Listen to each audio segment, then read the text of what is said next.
Vertebrates. Today's learning objectives.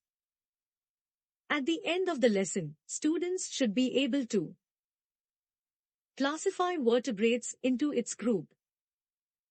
Give examples of vertebrate animals. Describe vertebrate animals.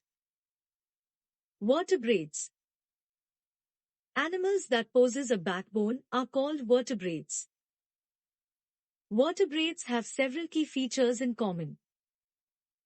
The majority have a hollow backbone and cranium, or skull, which safeguard the spinal cord and brain. Vertebrates can be broadly classified into 5 main groups: mammals, reptiles, birds, fish, and amphibians. Birds. Vertebrate animals that have feathers, wings, and warm-blooded metabolisms are known as birds. As a defining feature, all birds have wings, though not all birds can fly. While most species are capable of flight, some are not. Fish. Aquatic vertebrate animals that have gills are known as fish.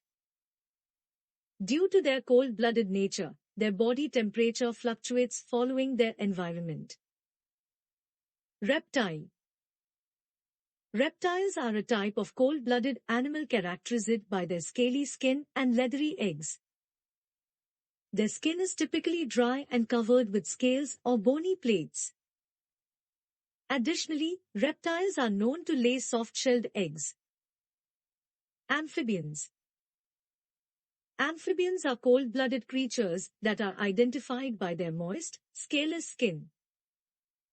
They are typically found in hot, humid regions such as tropical areas. Mammals. Mammals possess hair or fur and mammary glands capable of producing milk. They are considered one of the most intelligent of all living beings. Thank you so much for watching. If you have any topics you'd like us to cover in future videos, please let us know in the comments below.